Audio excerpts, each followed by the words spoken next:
Students, today is your English class and I will teach you English grammar chapter number 2, sentence and its parts, subject and predicate. Okay, so as you know that what is sentence, as I taught you in the previous chapter about the sentence. Okay,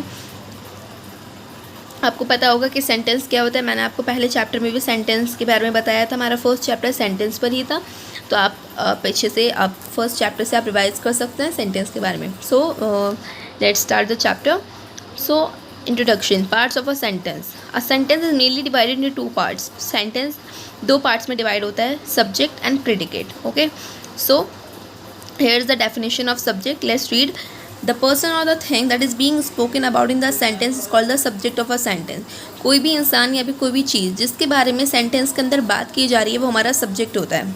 कोई भी इंसान या फिर कोई भी चीज़ जिसके बारे में सब्जेक्ट के अंदर बात की जा रही है, that is being spoken about, that is called are subject of a sentence. Okay, जो सब्जेक्ट हमारा नाउन भी हो सकता है, प्रोनाउन भी हो सकता है. Okay, for example, mom dances gracefully. So what is mom here? Mom is our subject and what is dance? Dance is our verb. Okay, so mom dances gracefully. Mom यहाँ पर क्या है? मॉम हमारी यहाँ पर सब्जेक्ट है क्योंकि हम यहाँ पर मॉम के बारे में बात करें. Okay, so next is what is the predicate. What is predicate? So let's see the definition. The information that is given about the subject और the work done by it is called the predicate of the sentence. The information that is given, वो चीज़ predicate वो होता है जहाँ पर हमें जो इन्फॉर्मेशन दी गई होती है अबाउट द सब्जेक्ट के बारे में, या फिर उसने जो काम किया है उसके बारे में. ठीक है, वो इन्फॉर्मेशन जो कि हमें दी गई है तो सब्जेक्ट के बारे में या फिर सब्जेक्ट के द्वारा जो काम हुआ है उसके बारे में, वो हमारा प्रेडिकेट होता है. ठीक है, for example, mom dances gracefully. So mom is our subject. ठीक, what is dance here? Dance is our verb and gracefully यानी डांसेस ग्रेसफुली. मॉम बहुत ग्रेसफुली डांस करती हैं. तो मॉम यहाँ पर क्या, मॉम के बारे में यहाँ इन्फॉर्मेशन क्या गिवन है? हमें मॉम के बारे में यहाँ ये इन्फॉर्मेशन गिवन है कि मॉम ग्रेसफुली डांस करती है.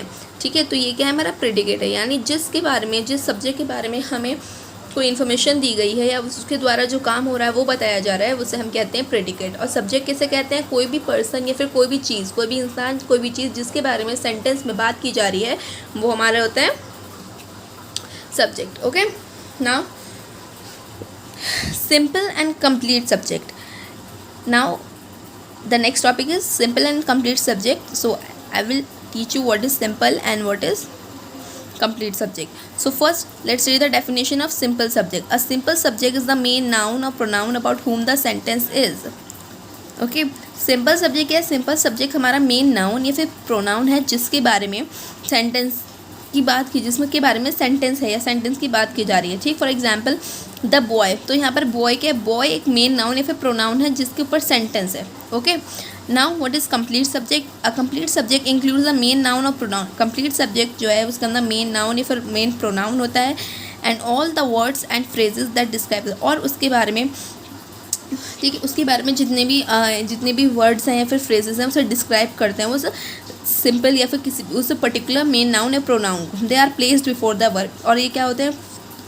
वर्ब से पहले लगाए जाते हैं. तो सिंपल सब्जेक्ट क्या होता है? सिंपल सब्जेक्ट वो होता है हमारा मेन नाउन या प्रोनाउन जिसके ऊपर पूरा सेंटेंस है. ठीक, कंप्लीट सब्जेक्ट वो सब्जेक्ट होता है जहाँ पर मेन सिंपल सब्जेक्ट इंक्लूड होता है और जिसके बाद सिंपल सब्जेक्ट के ऊपर कोई चीज़ डिस्क्राइब की गई होती है या फिर कोई फ्रेज दिया हुआ होता है. For example, the smart boy with the class. तो व्हाट इज बॉय है? Boy is the simple subject here and the smart boy with glasses is the complete subject. Okay, now our next topic is simple and complete predicate. Okay, so let's read the definition of simple predicate. A simple predicate is the main verb that tell us something about the subject of the sentence or what is doing. Simple predicate हमारा वो predicate होता है जो हमारा main verb होता है और जो सब्जेक्ट काम कर रहा है उसके बारे में बताता है या फिर सब्जेक्ट के बारे में बताता है. ठीक, सेंटेंस में जो सब्जेक्ट है या तो हमें उसके बारे में बताता है या फिर सब्जेक्ट जो काम कर रहा है उसके बारे में बताता है. That is called a simple predicate. Now a complete predicate. A complete predicate includes the main verb. Complete predicate के अंदर मेन वर्ब होता है. मेन वर्ब यानी सिंपल प्रेडिकेट इंक्लूड होता है and all the words and phrases and describe, और जितने भी वर्ड्स और फ्रेजेस हैं वो उसे डिस्क्राइब करते हैं. कंप्लीट प्रेडिकेट जो है उसे कॉम्प्लीमेंट भी कहते हैं. व्हाट, ठीक है, the other name of complete predicate is complement. Okay class, now class our next topic is compound subject and compound predicate. So what is compound subject, a compound subject consist of 2 और more simple subject. Compound subject के अंदर 2 या 2 से ज़्यादा simple subject होते हैं जो कि एक कंजक्शन के थ्रू जुड़े हुए होते हैं, ओके, और सेम वर्ब को शेयर करते हैं। For example Jack and Jill went up the hill. Hansel and Gretel lost their way in the forest. So compound here are 2 simple subject and which is connected with a conjunction, okay, conjunction that is and, okay. Now compound predicate consists of 2 or more simple predicate। compound predicate जो है के अंदर 2 या 2 से ज़्यादा simple predicate होते हैं जो कि कंजंक्शन से शुरू जॉइन होते हैं and they share the same subject, और इनका जो सब्जेक्ट होता है बिल्कुल सेम होता है, okay. So as you can see class the chapter has finished. I only taught you the important topics and the important definitions in this chapter, okay, and I will send you the activities of this chapter which you have to do it only in your book, okay, fill it only in your book, you don't need to do it in your grammar copy। आपको grammar copy में कुछ काम नहीं करना है, ठीक है, जब तक मैं नहीं बोलती हूँ आपको ग्रामर में कुछ नहीं करना है, जो करना है आपको बुक में ही करना है, ओके। अभी जो एक्टिविटीज़ हैं वो आपको भी बुक में ही फिल करनी है इस चैप्टर की, okay class. So see you in the next class. Bye.